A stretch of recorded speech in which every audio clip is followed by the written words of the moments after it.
My name is Michael Nocella. I'm the editor of FLX420 magazine, the only magazine devoted to the cannabis community in the Finger Lakes region.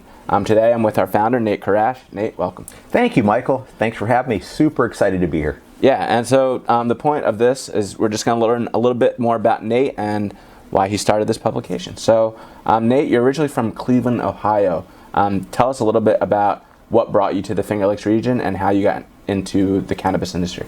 Sounds good, Michael. The crazy part is growing up in Cleveland my entire life, knew very little about the Finger Lakes. Sad to say, I don't think I'd ever visited, maybe except once to the Lake Chautauqua, which I don't even know if we consider that the Finger Lakes. But no, I had the wonderful opportunity. I met my lovely wife, Heather, who actually born and raised in the Finger Lakes. Met her on farmersonly.com some time ago, and from that interaction blossomed an awesome love story. And happy to say that Heather and I actually had our son, baby Dennis, back in May. So love is what brought me to the Finger Lakes, and love of my family and of the opportunities here with FLX420 is what will keep me in the Finger Lakes. Awesome. And tell me a little bit more about how you got interested in the cannabis business. Sure. I had a really good high school friend who wanted to pursue licenses for medical cannabis in the state of Missouri. He actually asked if I could go to Missouri, be the boots on the ground, find the real estate, build the team, make the relationships with the different communities about wanting to open up operations there.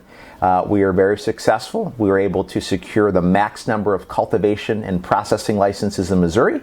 Those are up and running now. And through that experience, Michael, I met a lot of really awesome people. And I would say that the people and the passion that they have for cannabis is really what drew me to the space and why I'm committed to staying here today. It's the people, what they believe in, how passionate they are about cannabis and growing this industry, and also to say that there's a tremendous opportunity for a lot of growth economically through cannabis as well. What I have found, having now been here in the Finger Lakes, having met Heather 7 years ago, having moved up here a little over a year ago, is that the people in the Finger Lakes are very passionate people. They love this region. They're happy to be here. They want to be here. So I thought, hey, let's combine the passion of people living here with the Finger Lakes, those that are in the cannabis space, and here it comes FLX420. Yeah, so it's a very exciting time in the cannabis industry in New York with MRTA getting passed in March, but now we're kind of in this limbo phase where we're waiting for regulations to get passed. Talk a little bit about the progress New York has made, and how is that compared, do you think, to other states that have gone through this process? I think New York's done a great job. They've built a great cannabis team that are going to help lay out the rules and regulations. When you lay these rules and regulations out, you only get one bite at the apple to do it right. You don't want to rush it. So the state is definitely taking their time.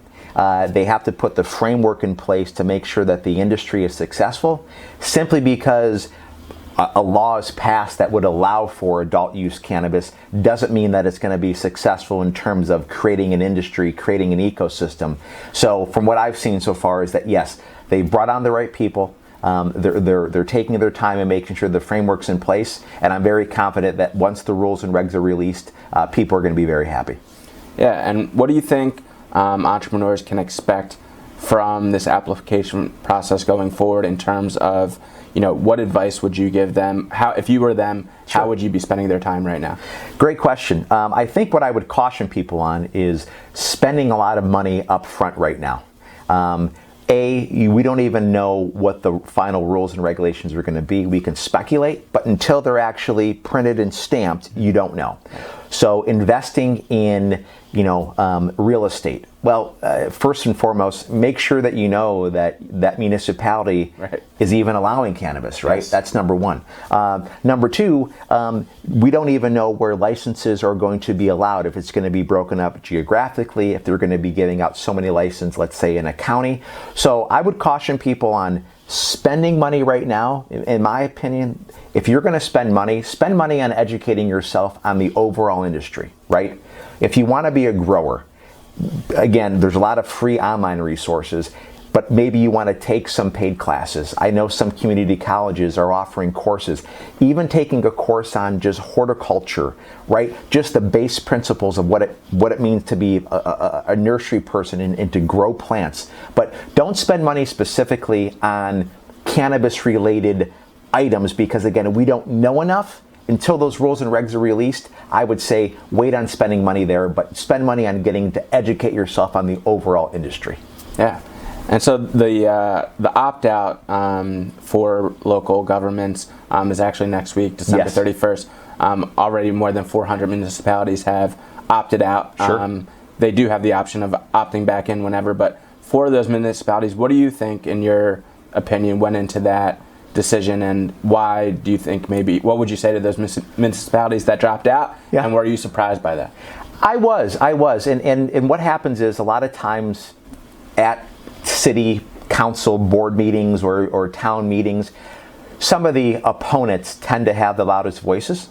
What I think people tend to forget is that if your municipality opts out, the municipality that's right next door to you, your residents are going to drive 5 minutes to the neighboring town to buy their cannabis from a dispensary per se, and all of a sudden you lose out on those tax dollars. Or municipalities that didn't want it there because they don't want these grows to happen. Again, all those jobs are going to go to the next town over. So in a lot of ways, I think it's short-sighted, but hey, everybody has a right to their opinion, and that's why government functions the way that it does here in the States. But I do think that once municipalities realize that a well-regulated cannabis industry it really doesn't pose safety concerns. It generates a lot of dollars, a lot of jobs. I think a lot of those that have opted out eventually will opt back in. I do. Yeah. You touched on this a little bit earlier, but I would love for you to expand. Specifically talking about the municipalities in the Finger Lakes region, in your short time here, what has been your impression of the communities around here, and why do you think they're so conducive to the cannabis industry kind of blooming here? I think, Michael, number one, it's how successful the wine industry has been here, right? You have beers too, and the craft brew industry, right? The Finger Lakes are a destination area. I tell all my friends, that haven't visited here, I call this postcard country, right? Okay. No matter how much money a municipality and area will spend, you cannot create the landscape that you have here in the Finger Lakes, the rolling hills, the lakes, obviously. I mean, it's beautiful scenery. That's number one. That, I think, is going to be a big reason. Number two, the fact that wine and grapes do so well here, that you can grow here. It's got the right climate. It's got the right amount of rainfall. So I think you're going to have it's really a perfect storm of the beautiful scenery, the right sort of climate, and then the tourism aspect of it. I think on average, the Finger Lakes region gets between like 5 and 7 million tourists per year, which is pumping in billions of dollars. Yeah. So I really see the cannabis industry piggybacking on what the wine industry has done, and I think it's going to be equally successful, if not more successful. Yeah, and just kind of following up to that, what specifically about the cannabis industry and cannabis itself do you love, and in your mind, ideally, how does it serve a community? Sure. I think that what I've become so passionate about when it comes to cannabis is, like I said, the people. You have people that really want to help educate. They want to help others get into the industry, and they're very open to sharing their knowledge and their wisdom. I think that cannabis, like alcohol, if consumed responsibly, is just an alternative to alcohol and to beer and wine. It can be used recreational. I believe that it has a lot of health benefits to it. And I think for communities in this area, the number of jobs that it's going to create, the number of new on-site consumption. So think of like a winery, but instead of serving wine, it serves cannabis and has a kitchen. I think it's going to become a destination area for the Finger Lakes. And again, I don't think you can replicate this anywhere else in the country.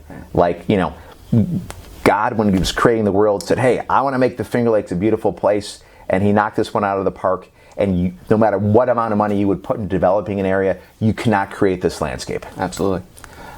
People, when they hear about this publication for the first time, or any cannabis magazine for the first time, might not think there's enough different types of content to execute a magazine annually, a website that's updated with fresh content every day, what would you say to those people? Yeah, I think that once you really understand the cannabis industry, you could literally do a magazine just on the growing of cannabis. I have found cannabis a lot like religion. People are very opinionated on the best ways to grow, on the best medium to grow cannabis in, the best, what is the proper lighting to use, what are the proper nutrients. So there's so much in just the base culture of one aspect of it. Like I said, growing. And then you could talk about processing or how to run a dispensary. So there's definitely enough content. If you look at the cannabis space in terms of the amount of revenue that's going to generate, I mean, if you have successful trade publications on wine, on cigars, on any other sort of pastime or hobby or something people are passionate about, I think cannabis is going to surpass those in the coming years. Yeah. So as we mentioned before, our website just launched last month, FLX420.com. Yep. Our first issue comes out April 20th, 2022. And there's a lot that comes with that subscription price of $20, exclusive content online, free e-newsletter, yep. And networking events that you're hoping to bring into the fold as well for subscribers. Absolutely. So again, I think that being able to pay, $20 for a year subscription, even from an investment standpoint, if you're looking to get into the space, just using it to grow your network, seeing who's who, kind of building that Rolodex of people that are getting involved, well worth the investment. $20, nowadays is, not very much money for the yes. content that you're going to get. The networking events. The idea is we want to bring like-minded people together that are passionate about the cannabis space, and also people, Michael, that are just looking to get educated. We want them to come to the events, build their network. We're going to have educational sessions where people can receive information, learn about different techniques and things of the industry. But again, it's really about building that community. What I've found in any business, the connections are what make you successful, and that's the idea around these events is let's connect with people that want to be in the industry, that are in the area, and we look to do one of those a quarter coming up here in January or February. Amazing. Well, Nate, thank you so much for taking the time. Yeah. And subscribe, FLX420.com, and we look forward to you reading what we bring to the table. Thank you, Michael. Appreciate it, and I look forward to doing this again. Thanks. Awesome. Thank you.